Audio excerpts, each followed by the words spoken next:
अस्सलाम वालेकुम, welcome to रुयत learning house. आज सोशल मीडिया मार्केटिंग का लेक्चर नंबर 8 है। इसके अंदर हम अवेयरनेस ऐड को स्टडी करेंगे। सबसे पहले हमने मेटा बिजनेस सूट को लॉगिन करके ऐड मैनेजर में कैंपेन को सिलेक्ट कर लेना है, तो हमारे पास ये टैब खुल जाएगा।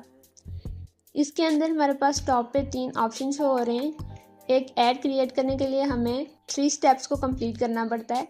सबसे पहले हमारे पास ऐड सेट है। ऐड सेट को सबसे पहले हमने नेम देना है, तो यहाँ पे मैं सबसे पहले इसका नेम चेंज कर दूंगी।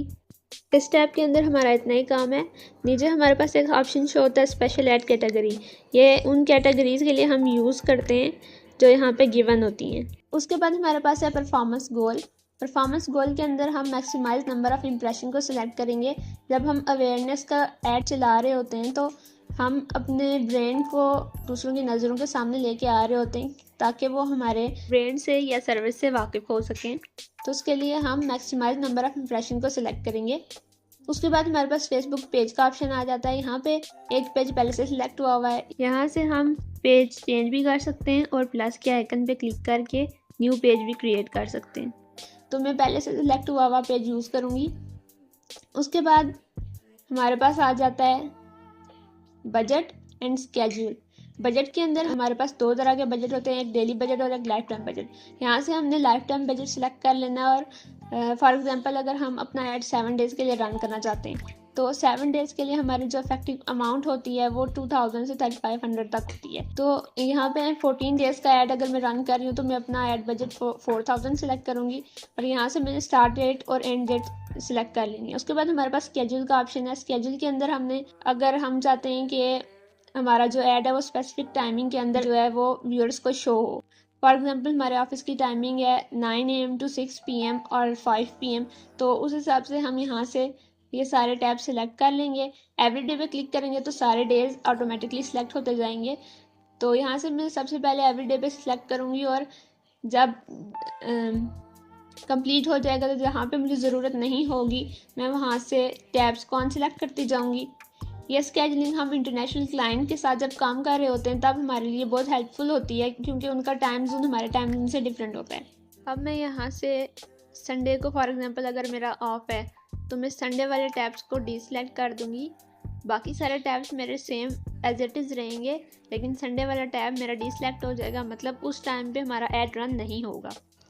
नेक्स्ट हमारे पास लोकेशन आती है। लोकेशन में हम जितने भी एरिया को या कंट्रीज़ को टारगेट करना चाहते हैं हम वो सिलेक्ट कर सकते हैं। यहाँ पे मेरे पास बाय डिफ़ॉल्ट पाकिस्तान सिलेक्ट हुआ है, तो यहाँ पे एडिट के ऑप्शन पे क्लिक करके तो मैं यहाँ से फॉर एग्जांपल अगर मैं चाहती हूँ कि लाहौर को मैं टारगेट करूँ तो मैं यहाँ से लाहौर सर्च करूँगी।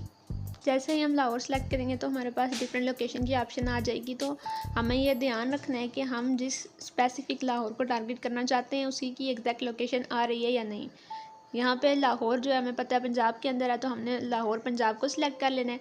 सेकंड में हम चाहते हैं कि हम एक और लोकेशन को सिलेक्ट करें, तो सेकंड में मैं आपको इस्लामाबाद का एग्जांपल देती हूँ कि इस्लामाबाद की भी डिफरेंट लोकेशन शो हो रही होती हैं, जैसे कि इस्लामाबाद पंजाब पाकिस्तान, इस्लामाबाद खैबर पख्तूनख्वा, इस्लामाबाद कैपिटल टेरिटरी।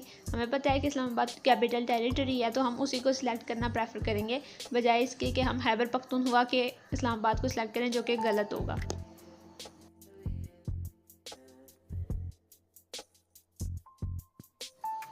उसके बाद हमारे पास एज आ जाती है। एज में हम अगर हम कोई प्रोडक्ट सेल कर रहे हैं तो हम अगर मेंस क्लॉथिंग की बात करें तो मेंस क्लॉथिंग में जो एज ग्रुप होता है वो 18 to 25 होता है। इसको हम सिलेक्ट करेंगे तो हमारे पास स्पेसिफिक ऑडियंस सिलेक्ट हो जाएगी। और फ़िलहाल मैं एजेंसी के लिए बना रही हूँ, तो एजेंसी के लिए जो बिज़नेस ओनर्स होते हैं वो 25 to 50 तक एक्सपेक्टेड होते हैं, तो हम इनको सिलेक्ट कर लेंगे।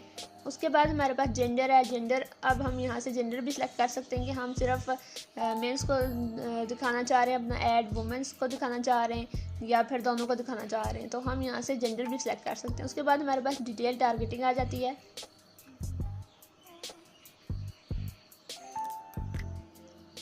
डिटेल टारगेटिंग के अंदर हम जो अपने जिन लोगों को हम टारगेट करना चाहते हैं हम उनको सिलेक्ट करेंगे। अगर हमारी एजेंसी है तो हम बिज़नेस ओनर सर्च करेंगे। यहाँ पे तो हमारे पास फेसबुक हमें डिफरेंट ऑप्शन शो करता है, तो हम यहाँ से जितने ज़्यादा हो सकेंगे हम वो ऑप्शन सिलेक्ट कर लेंगे। यहाँ से जितना हमारे जो इंटरेस्ट है उसको मैच करते हुए कीवर्ड्स हमें यहाँ पे शो हो रहे होंगे, जितने भी ऑप्शन शो हो रहे होंगे वो सब हमने यहाँ से सिलेक्ट कर लेने।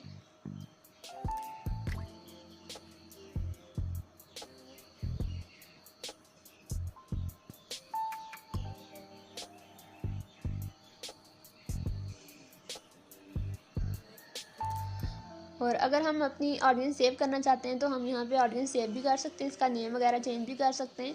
तो मैं यहाँ से सेव कर लूँगी ताकि अगली बार जब हम ऐड चलाएं तो वहाँ पे अगर हम ऑडियंस यूज़ करें तो हम जो सेव हुई हुई ऑडियंस होगी वही यूज़ कर लेंगे, हमें बार बार एक ही काम करने की ज़रूरत नहीं पड़ेगी। उसके बाद हमारे पास प्लेसमेंट है तो हम इसको बिल्कुल नहीं छेड़ेंगे, एडवांटेज प्लस प्लेसमेंट को वैसे ही रहने देंगे। नेक्स्ट हमने कर देना। उसके बाद हमारे पास यहाँ पे आइडेंटिटी के अंदर फेसबुक पेज सिलेक्ट करने का ऑप्शन आता है। यहाँ से हम फेसबुक पेज जो है हमारे पास बाय डिफ़ॉल्ट सिलेक्ट हुआ है, जो हमने स्टार्ट में सिलेक्ट किया था। अब इंस्टाग्राम अकाउंट आपने अगर लिंक करना है तो आप इसके साथ लिंक कर सकते हो, और अगर आप चाहते हो कि आप फेसबुक पेज के तौर पे ही इंस्टाग्राम पे आपका ऐड शो हो तो आप उसको यूज़ फेसबुक पेज पे ही सिलेक्ट करने दे सकते हो। तो उसके बाद हमारे पास यहाँ पे हमारे पास ऐड सेटअप में हमें डिफरेंट ऑप्शन शो होते हैं कि हम अपना ऐड किस तरीके का रखना चाहते हैं, सिंगल इमेज और वीडियो का फॉर्म रखना चाहते हैं, क्रॉसल फॉर्मेट रखना चाहते हैं या फिर कलेक्शन रखना चाहते हैं। तो यहाँ से हम जिस तरह का भी ऐड फॉर्मेट चाहते हैं हम उसको सिलेक्ट कर लेंगे। मैं यहाँ से सिंगल इमेज और वीडियो का फॉर्मेट सिलेक्ट रखूँगी। फिर हमारे पास ऐड क्रिएटिव आते हैं जिसमें हम मीडिया के अंदर जाके ऐड क्रिएटिव चेंज कर सकते हैं, जैसे कि मैंने यहाँ पे चेंज किया है। यहाँ पे एडिट का ऑप्शन आता है, एडिट के ऑप्शन पे हम क्लिक करेंगे तो यहाँ से जितनी भी हमारी पोस्ट होती हैं उनको पोस्ट को हम यूज़ करके जो भी हम पोस्ट यूज़ करना चाहते हैं हम यहाँ पे पोस्ट यूज़ करके तो अपना ऐड क्रिएटिव चेंज कर सकते हैं।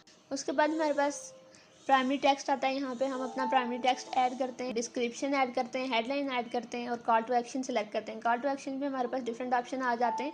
तो यहाँ पे मैं जो सिलेक्ट हुआ है ऑप्शन सेंड मैसेज का मैं उसी को रहने दूँगी।